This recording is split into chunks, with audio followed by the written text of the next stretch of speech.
Blessed good morning po sa ating lahat. Sana po ay nasa mabuti tayong kalagayan sa araw na tayo ay nakikibahagi sa ating morning devotion.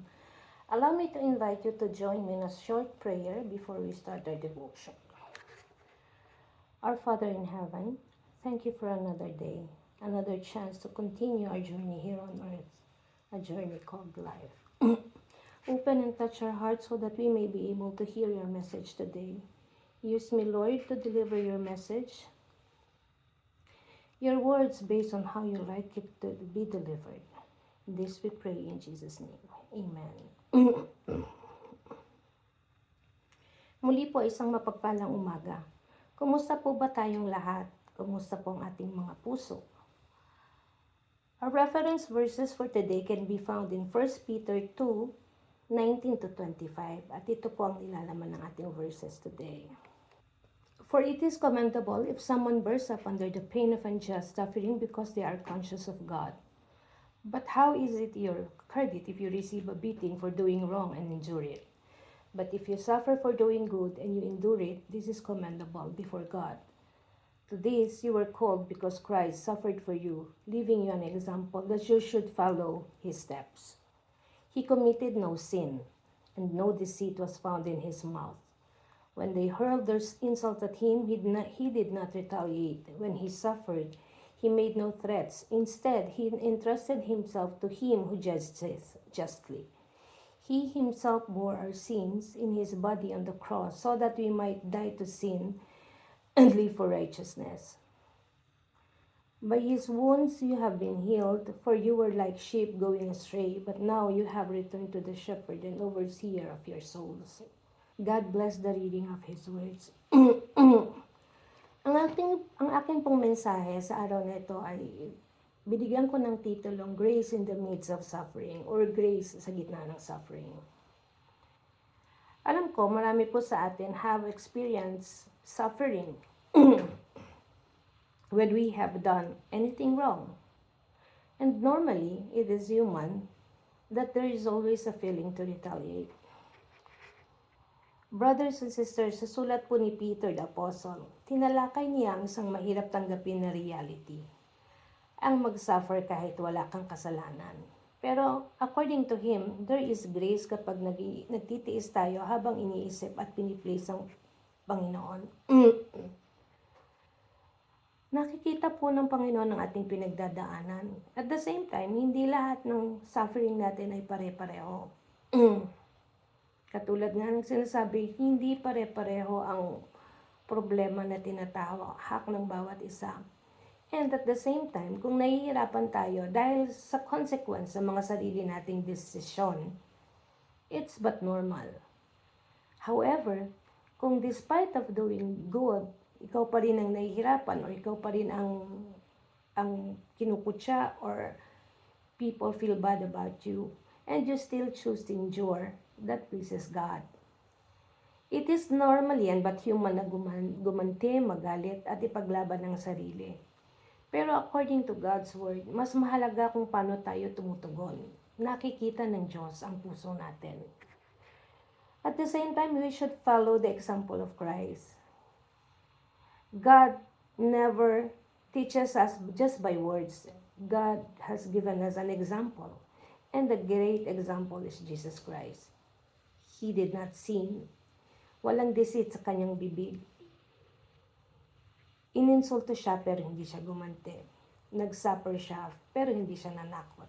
Instead, he trusted God completely. Hindi ito weakness. This is spiritual strength. Mahirap pigilan ang ating human side. But there is a proof of how great our faith is. Ang suffering ni Jesus is my purpose.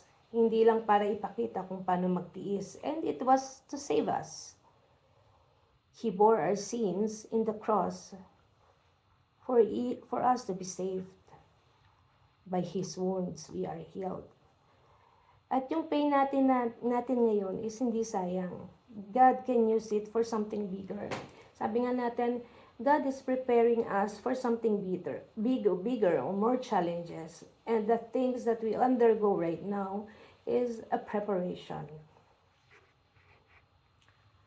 Sabi sa huli, parang mga tupang ligaw tayo dati, pero ngayon bumalik na tayo sa ating shepherd. Ibig sabihin, hindi po tayo nag-iisa. Kahit may injustice, may hurt, may confusion, there is always God that watches over us and loves us. Ano po bang pwede nating maging application dito?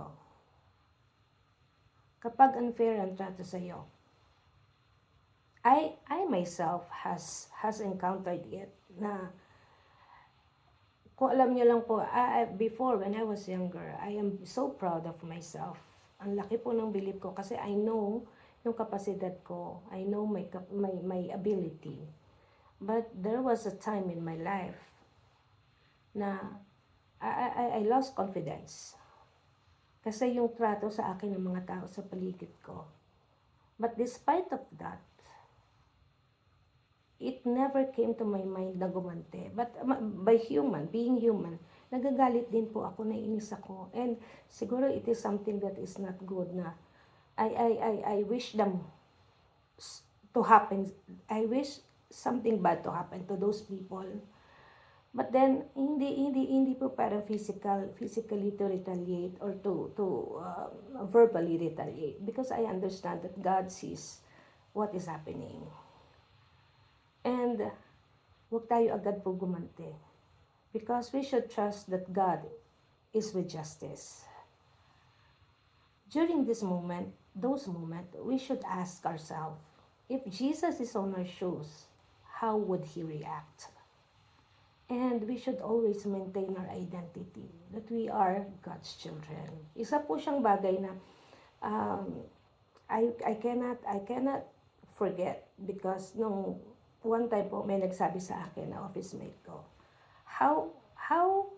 paano mo natatagalan yung trato sa iyo? Hindi ka ba nagagalit sa kanya? Isa ko lang po ang nasabi ko that time. I'm happy with who I am, and I understand that maybe he's going through something. So, yun lang po ang way niya to fight life, is maghanap ng tao na awayin. So, you could not give something that you do not have. So, kung wala kang galit sa sarili mo, hindi ka pwedeng magalit sa kapwa mo. At the same time, if you do not have love on your heart, you cannot love another person. Our message for today is not easy, but it's powerful. Because in every chance that we choose to suffer at magtiis with faith instead of retaliating or reacting in anger, ipinakikita po natin ang Kristo na nasa atin. Sa hirap may grace, sa sakit may purpose. At ang pagtitiis po natin, nakikita ang puso ni Jesus Christ. Isang tanong po na gusto kong iwan sa inyo bago tayo magtapos ang umagang ito. Paano mo pakikitunguan ang mga taong galit ang ipinakikita sa iyo? Manalangin po tayo. Our Father in heaven, thank you for today. Guide us as we started our day. Let your light shine upon us, and your works be seen in our works. Your words be heard on our words. This we pray in Jesus' name. Amen.